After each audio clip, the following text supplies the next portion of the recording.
Hello বন্ধুরা, কেমন আছো তোমরা সবাই? আশা করছি ভালো আছো। তো দেখো, আজকে আমরা শিখবো এই অঙ্কটা, যে কি বলেছে, একটি সংখ্যা ৬৫০ থেকে যত বড়, ৮২০ থেকে তত ছোট, তাহলে সংখ্যাটি কত? একটি সংখ্যা ৬৫০ থেকে যত বড় এবং ৮২০ থেকে কিন্তু তত ছোট, তো সংখ্যাটি কত? তো এটার কিন্তু একটা ফর্মুলা আছে। তো ফর্মুলাটা দেখো, ফর্মুলাটা হচ্ছে এরকম করে লিখছি আমি। সংখ্যাটি কি হবে, ফার্স্ট এরকম লিখছি, হ্যাঁ, প্রথম সংখ্যা যুক্ত সেকেন্ড সংখ্যা দ্বিতীয় সংখ্যা, ঠিক আছে, বাই 2 ভাজিত 2, ঠিক আছে। এটা ফার্স্ট সংখ্যা লিখে দিচ্ছি এখানে, সংখ্যা, এটা দ্বিতীয় সংখ্যা, ঠিক আছে। প্রথম সংখ্যা আর দ্বিতীয় সংখ্যা যোগ করে তাকে 2 দিয়ে ভাগ করলে কিন্তু আমাদের উত্তর বেরিয়ে যাবে, ঠিক আছে। তো দেখো, সেই নিয়ম অনুযায়ী যদি আমরা করি, এটা কিন্তু খুবই সুন্দর নিয়ম, ঠিক আছে।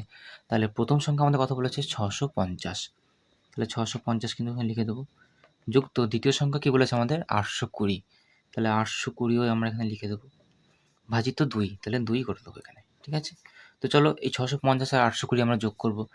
আমরা সাইডে যোগটা করে নেব, 650 আর এখানে 820, ঠিক আছে। যোগ করলে কত হবে? 0, 5 আর 2 যোগ করলে হচ্ছে 7, ঠিক আছে। 8 আর 6 যোগ করলে হচ্ছে 14, তাই না? বেশ, তাহলে কত বেরোলো? 1470। তাহলে 1470 বেরিয়েছে আমাদের। তাহলে ওপরে লিখবো 1470, আর নিচে কত আছে? নিচে তো 2 আছে, তাই না?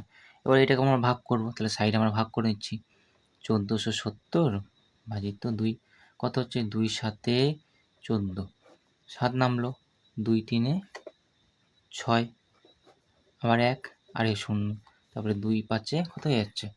10 হয়ে যাচ্ছে, তাই না? বাস, তাহলে 7 3 5, দেখো আমাদের উত্তর কত বেরোলো?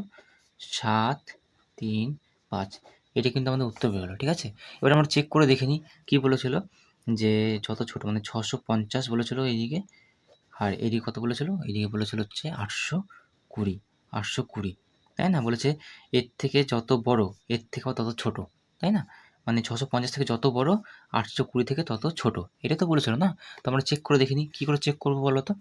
আমরা চেক করবো, আমরা সিম্পল বিয়োগ করব, তাই না?